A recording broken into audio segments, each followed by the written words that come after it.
నిరపరాధి అన్నా కూడా ఆ తర్వాత ఈ సొసైటీలో మంచి పేరు దొరకడం చాలా కష్టం. ఏ విధంగానూ ఇలాంటి విషయాల్ని భరించలేము యువర్ ఆనర్. దానికి మంచి ఎగ్జాంపుల్ గా ఉండేవారే doctor Shri Nambi Narayanan. What nonsense! ఆయన నేరస్తుడు అని మేము ఎక్కడా చెప్పలేదే. అలా చూస్తే సొసైటీ కోసం మేము ఎటువంటి మంచి డిబేట్స్ చేయడం కుదరదు. ఆవిడలా వాదించలేదు. విచారణ జరిగేటప్పుడు రీజస్టిస్ జరిగేలాగా ఫోటోలు ఉపయోగించకూడదు. అదే ఆమె వాదన.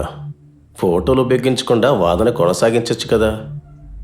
ఏమంటారు council?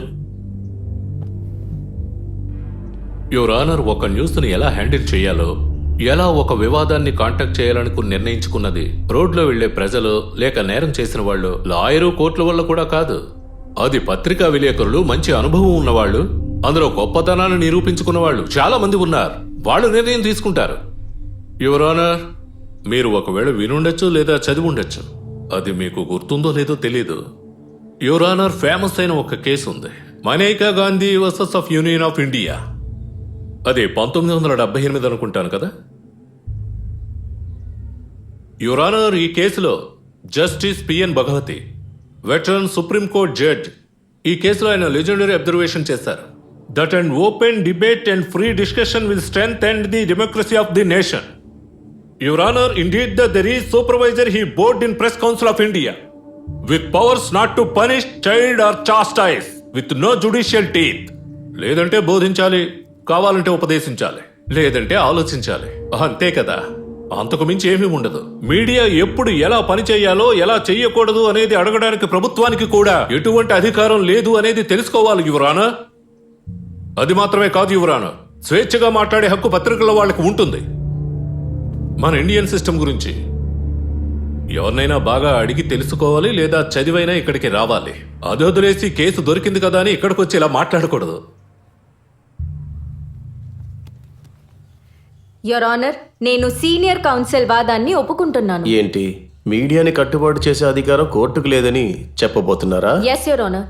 Indian television media programme లో మాత్రం కాదు, యాడ్స్ లో కూడా ఏది చెయ్యాలి ఏది చెయ్యకూడదని మన చట్టంలో క్లియర్ గా రాసుంది. 1994 లో సెంట్రల్ గవర్నమెంట్ ఇంప్లిమెంట్ చేసిన కేబుల్ టీవీ నెట్వర్క్ రూల్స్ లో సెక్షన్ 6D ని నేను ఇప్పుడు చదువుతాను.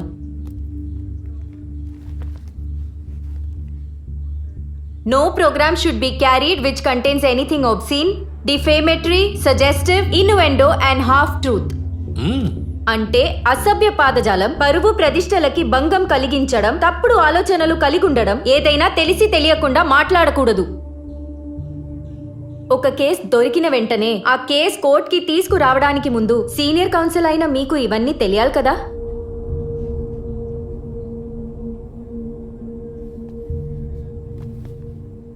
మేడం చెప్పారు సగం నిజం అని. హాఫ్ ట్రూత్ కాదు, ఫుల్ ట్రూత్. సగం నిజం మాత్రమే కాదు, పూర్తి నిజాన్ని మా ఛానల్ ప్రజలకు చెప్తోంది. ప్రజలకి నిజాన్ని అర్థం చేసుకునే తెలివైతే ఖచ్చితంగా ఉంది. వాళ్ళు ఇష్టపడేదే అంగీకరిస్తారు. అందువల్లే కొద్ది రోజుల్లోనే నారద నెంబర్ 1 అయింది. అంతేగాని కేసు కోసం అబద్ధాలు చెప్పే కొంతమంది లాయర్లలా మాత్రం కాదు. ఇప్పుడు చెప్పింది నా గురించి అయితే కేసు ద్వారా రేటింగ్ తీయాల్సిన అవసరం నాకు లేదు. వ్యక్తిగత విమర్శలు చేయొద్దు. Come to the point. Pardon your honour. ఇందులో అక్యూజ్డ్ ఫోటోని వేసి దాని పక్కన డ్రగ్ మాఫియా అని టైటిల్ వేయడం దారుణమైనది. నా క్లయింట్ నేరస్తుడు అని ఛానల్ డైరెక్ట్ గా చెప్పకపోయినా చూసే వాళ్ళని ఆ విధంగా ఆలోచించడం చేయడమే వాళ్ళు చేసిన పెద్ద తప్పు. డిబేట్ లోనో, ప్రోగ్రామ్ లోనో లేదా యాడ్ లోనో ఆధారం లేకుండా పరువు ప్రతిష్టలకు భంగం కలిగించే హాఫ్ ట్రూతే ఉందని కోర్టుకి తెలియవచ్చినా బాధింపు పడిన ప్రతి ఒక్కరికి లీగల్ గా ప్రొటెక్షన్ ఇవ్వడం, న్యాయం జరిగేలా చూడడం సివిల్ కోర్ట్ బాధ్యత. It's the duty of civil court. కరెక్టే కదా? ఏం చెప్తారు మిస్టర్ గోవిందన్? కోర్టును ముగించొచ్చు అంటారు, అంతే కదా? Your honour, Merivale versus Castle 1987. Fair criticism అనేది ఆ కేసులో ఎంతో తెలివిగా చెప్పారు. ఇంతకు ముందు దీని గురించి ఏమన్నా మీరు తెలుసుకున్నారా? యువర్ ఆనర్, ఎటువంటి తప్పు లేకుండా, తను మాత్రమే స్వచ్ఛంగా ఎటువంటి విభేదాలు లేకుండా పత్రికా స్వాతంత్రాన్ని కాపాడడం గురించే అందులో వివరించారు. ఇక్కడ ఛానల్కు, యాంకర్కు కంప్లైంట్ ఇచ్చిన వాళ్ల మీద ఎటువంటి విభేదాలు లేవు. మరి ఈ కేసు ఎలా నిలబడుతుంది? ఆ తీర్పుకి ఈ కేసుకి సంబంధం ఉండదు యువర్ ఆనర్.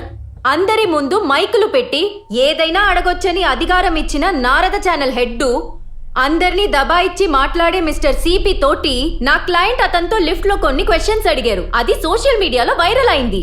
ఆ వెంజెన్స్ ని మనసులో పెట్టుకొని నా క్లయింట్ ని టార్గెట్ చేశారు. ఇది ఫెయిర్ క్రిటిసిజం కింద రాదు యువర్ ఆనర్. నేను కూడా అది చూశాను. మిస్టర్ చంద్రప్రకాష్ మీరేం చెప్పాలనుకుంటున్నారా? ఆ కుర్రాడు నా పర్సనల్ స్పేస్ కి వచ్చి నన్ను ఇన్సల్ట్ చేశాడు. మీ బాత్రూమ్ లను బెడ్రూమ్ లను వచ్చి క్వశ్చన్ అడగలేదే, లిఫ్ట్ లోనే కదా అడిగారు. అది public space mister CP. I have my privacy. అది మీకు మాత్రమే కాదు, ఈ ప్రపంచంలో ఉన్న అందరికీ ఉంది. అక్కడే మీరు వెళ్లి కెమెరాలు పెడుతున్నారు. మీరు ఛానల్లో మాట్లాడినట్టు అదే ఎనర్జీతో కోర్టులో మాట్లాడారంటే ఈ విచారణ త్వరగా ముగించొచ్చు. వీళ్ళు చెప్పేవన్నీ అబ్సల్యూట్లీ ఫాల్సే. వీళ్ళు ఛానల్ కి వ్యతిరేకంగా ఇచ్చిన కేసులో ఇప్పుడు పర్సనల్ అటాక్ చేస్తున్నారు.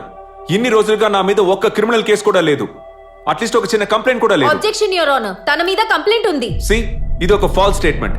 ఈ ఊరు మొత్తంలో ఏదో ఒక స్టేషన్ లో నా మీద ఒక్క కంప్లైంట్ ఉన్నా సరే దాన్ని ప్రూవ్ చేయవలసిందిగా ఛాలెంజ్ చేస్తున్నాను.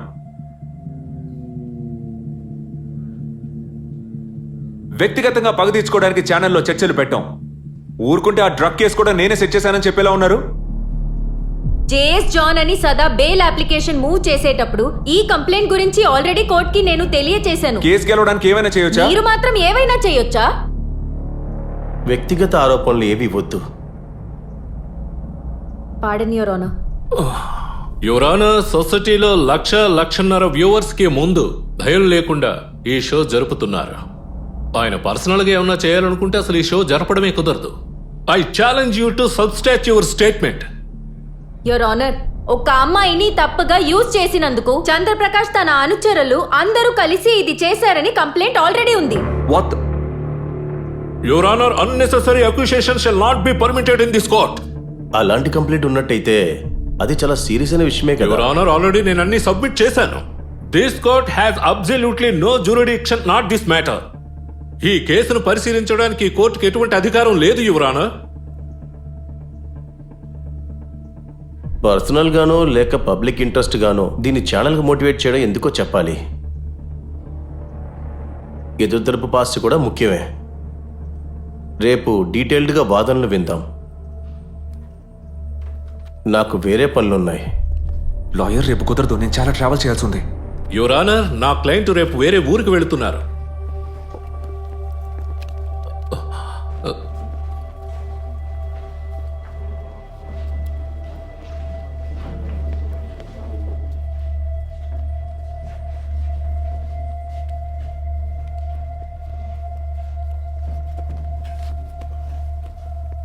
ఇలా చూడు, నువ్వు ఇప్పుడే కదా ఇక్కడికి వచ్చా. నేనొచ్చి చాలా సంవత్సరాలైంది. ఇటువంటి కేసుల్ని నేను ఎన్నో చూశాను. అర్థమైందా? గబ్బిలం ఎంతలా చర్చిలో ఏళ్ల తరపడి ఉన్నా అది జపం చేయలేంది, కానీ కొత్తగా వచ్చిన ఫాదర్ చేయగలరు.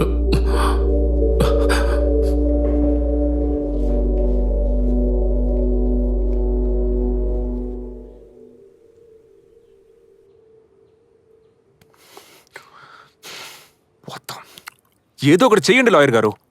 ఇలా చూడు, ఇలాంటి కేసులు నేను పెద్దగా ఆసక్తి చూపను. నేను హై క్లాసు, తెలుసు కదా.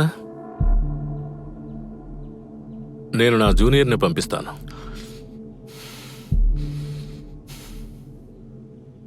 అవును, నీ పేరు మీద ఏదో పోలీస్ కేసు ఉందని చెప్పింది, అలాంటిది ఏమన్నా ఉందా? నేను ఐజీ రాజేంద్రకు చెప్పి చెక్ చేయమంటాను. అలాగే.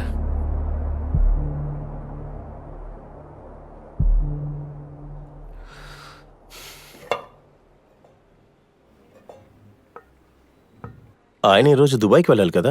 అవును సార్. ఆయన షో నేనేం ఆపాలనుకోవట్లేదు. వెయిట్ చేయండి, చూద్దాం. Okay sir, thank you sir.